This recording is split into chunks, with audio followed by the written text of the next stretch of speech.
नेथम ने doctor Newton को बहुत ही आश्चर्यजनक जानकारियाँ दी। आत्मालोक के 3 क्षेत्रों के बारे में तो हम पिछली वीडियो में जान ही चुके हैं। अब ये वो क्षेत्र हैं जिन्हें नेथम जानता है। हो सकता है कि और भी बहुत सारी गूढ़ जानकारियाँ हों जिनके बारे में नेथम को पता ना हो। ये ब्रह्मांड बहुत बड़ा है, अपने आप में बहुत सारे रहस्य समेटे हुए हैं। हमारी कल्पनाओं से भी परे बहुत कुछ है जो जानना अभी बाकी है। डॉक्टर न्यूटन के ज़्यादातर माध्यम जगत या संसार शब्द का उपयोग गैर भौतिकीय आकाशीय कार्य क्षेत्रों को समझाने के लिए करते हैं। ये क्षेत्र कई आयाम के, छोटे या बड़े दोनों ही आकार के हो सकते हैं। कई प्रकार के अनुभवों को जानने के लिए अलग अलग स्थान होते हैं जो समय की सीमाओं से परे हैं। नेथम ने जिस चौथे क्षेत्र के विषय में बताया वो सृजन और असृजन जगत है। ये त्रिआयामी एक लौकिक जगत है और आत्माओं को इसका उपयोग करने में आनंद आता है। इस विषय पर डॉक्टर न्यूटन और नेथम की वार्तालाप इस प्रकार थी। डॉक्टर, फिर तो सभी आत्माएं इस जगत का उपयोग कर सकती होंगी, क्यों? माध्यम, नहीं, ऐसा नहीं है। मैंने तो हाल ही में वहाँ जाना शुरू किया है और वहाँ मुझे नव प्रवेशार्थी माना जाता है। डॉक्टर, ठीक है, हम इसकी और गहराई में जाएं। इससे पहले मैं यह जानना चाहूँगा कि यह लौकिक जगत भूलोक जैसा होता है? माध्यम, नहीं, इन दोनों में जरा सा अंतर है। यह भूलोक की तुलना में ज़्यादा ठंडा है, जल भी कम है, महासागर नाम मात्र के हैं, लेकिन फिर भी एक जैसे ही हैं। डॉक्टर, तब क्या इस ग्रह की सूर्य से दूरी पृथ्वी व सूर्य के बीच की दूरी से ज़्यादा बड़ी है? माध्यम, जी बिल्कुल। डॉक्टर, चूँकि यह लौकिक जगत भौगोलिक दृष्टि से भूलोक से मिलता जुलता है, तो क्या मैं इस कारण इसे भूलोक 2 नहीं पुकार सकता हूँ? क्या यह भूलोक 1 के समीप कहीं आकाश में नहीं है? माध्यम, नहीं। डॉक्टर, तब भूलोक 2 भूलोक 1 के सापेक्ष में कहाँ है?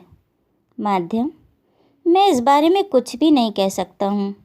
डॉक्टर, फिर क्या यह भूलोक 2 हमारी आकाश गंगा में ही है? माध्यम, नहीं, मेरे विचार से यह काफ़ी दूर है। डॉक्टर, क्या मैं एक टेलीस्कोप की मदद से उस आकाशगंगा को देख सकता हूँ जहाँ पर भूलोक 2 स्थित है? माध्यम, मेरे विचार में संभवतः, शायद। डॉक्टर, यह भूलोक 2 जिस आकाशगंगा में स्थित है, क्या वह हमारी आकाशगंगा जैसा कुंडलीकार है या दीर्घवृत्ताकार? अत्यंत दूरी से टेलीस्कोप के जरिए यह कैसी दिखाई देती है? माध्यम, एक बहुत बड़ी चेन के जैसी। मैं इससे ज़्यादा कुछ और नहीं बता पाऊँगा। अब यहाँ डॉक्टर न्यूटन के बार बार कुरेदने पर भी नेथम ने उसके बारे में पूरी जानकारी नहीं दी। इसके 2 कारण हो सकते हैं। पहला तो ये कि शायद उसे सच में ना पता हो, या फिर भूलोक व ब्रह्मांड के बारे में उसकी जानकारी कम हो, और दूसरा ये कि शायद उसके मार्गदर्शक ना चाहते हों कि वो इन सब चीज़ों की जानकारी अभी उजागर करे। लेकिन डॉक्टर न्यूटन भी कहाँ मानने वाले थे। उन्होंने अपना अगला सवाल दाग दिया। डॉक्टर, एक क्षण के लिए तुम मान लो कि भूलोक 2 पर तुम्हारा पुनर्जन्म एक बुद्धिमान व्यक्ति के रूप में हो गया है, तब क्या होगा? माध्यम, नहीं, यह एक ऐसी बात है जो हम वहाँ कर ही नहीं सकते। डॉक्टर, भूलोक 2 पर तुम कब जाते हो? माध्यम, भूलोक 1 पर अपने जीवनों के मध्य में। डॉक्टर, किंतु तुम भूलोक 2 पर जाते क्यों हो? माध्यम, हम वहाँ सृजन करने जाते हैं तथा स्वयं का एक स्वच्छंद आत्मा के रूप में आनंद उठाते हैं। डॉक्टर, तुम लोगों को भूलोक 2 के निवासियों की कोई चिंता नहीं रहती? माध्यम, वहाँ इंसान नाम की कोई चीज़ है ही नहीं, और न ही वहाँ इतनी अशांति है। हम जंगलों के बीच में, रेगिस्तानों में और महासागरों के ऊपर कितनी बेफिक्री से घूमते हैं। हम पर कोई जिम्मेदारी नहीं होती। डॉक्टर, अच्छा यह बताओ कि वहाँ पर जीवों का सबसे उच्च रूप क्या है? अब यहाँ पर डॉक्टर न्यूटन ने कान को फिर से घुमाकर पकड़ना चाहा। वो बार बार उसे घुमा रहे थे कि शायद कुछ जानकारी मिल जाए। बड़े टाल मटोल के बाद नेंथम ने कहा, हाँ, छोटे जीव जंतु जिनमें बुद्धि का केवल नामो निशान होता है। डॉक्टर, किंतु क्या जानवरों की भी आत्माएं होती हैं? माध्यम, जी बिल्कुल, सभी जीव जंतुओं में होती हैं, किंतु उनमें मानसिक ऊर्जा के साधारण से अंश होते हैं। डॉक्टर, क्या तुम्हारी व तुम्हारे साथियों की आत्मा भूलोक 1 पर निम्न स्तर के लौकिक जीवन में विकसित हुई थी? माध्यम, हमें पक्के तौर पर तो इसके बारे में कुछ पता नहीं है, किंतु हम में से कोई ऐसा सोचता नहीं है। डॉक्टर, मगर क्यों नहीं?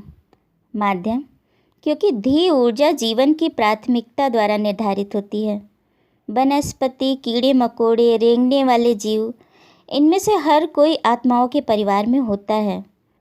डॉक्टर, और सभी सजीव प्राणियों की श्रेणियाँ एक दूसरे से पृथक होती हैं? माध्यम, उस सृजनहार की ऊर्जा सभी सजीव प्राणी के अस्तित्व की इकाइयों से जाकर मिलती है। डॉक्टर, क्या तुम भी संरचना के इस तत्व के साथ जुड़े हो? माध्यम, अरे नहीं। डॉक्टर, अच्छा तो यह बताओ कि भूलोक 2 पर जाने के लिए किसे चुना जाता है? माध्यम, हम में से उनको जो भूलोक से जुड़े होते हैं। भूलोक 1 की तुलना में यह विश्राम का स्थान माना जाता है। डॉक्टर, मगर क्यों? माध्यम, वह इसीलिए क्योंकि वहाँ न संघर्ष है, न कला और न ही आधिपत्य के लिए होड़ है। वहाँ पर पूरी तरह आदि वातावरण है, पूर्ण निस्तब्ध। वह स्थान हमें भूलोक पर वापस लौटने और उसे अत्यंत शांतिपूर्ण बनाने के लिए प्रोत्साहन देता है। डॉक्टर, ठीक है, मैं भली प्रकार समझ गया कि यह अदन वाटिका तुम्हें किस प्रकार आराम देती है, मगर इसी के साथ तुमने यह भी बताया था कि तुम वहाँ सृजन करने जाते हो। माध्यम, बिल्कुल, हम करते हैं। डॉक्टर, जब भूलोक की आत्माएं एक ऐसे जगत में आती हैं जो भौगोलिक दृष्टि से समान होता है, तब इसे कोई दुर्घटना नहीं माना जा सकता है। माध्यम, आपने ठीक ही कहा है। डॉक्टर, ऐसे में क्या वे दूसरी आत्माएं जो भूलोकोन्मुखी नहीं होती ऐसे लौकिक संसारों में जाती हैं जो उनके पुनर्जन्म वाले ग्रहों से समानता रखते हैं? माध्यम, जी, युवा जगतों में जहाँ रचना तंत्र सरल होता है, वहाँ के बौद्धिकता रहित वातावरण में सृजनात्मकता को सीखने के लिए। डॉक्टर, ठीक है, पर अपनी बात जारी रखो। माध्यम, हम वहाँ सृजनात्मकता के साथ प्रयोग कर उसे विकास करता देखते हैं।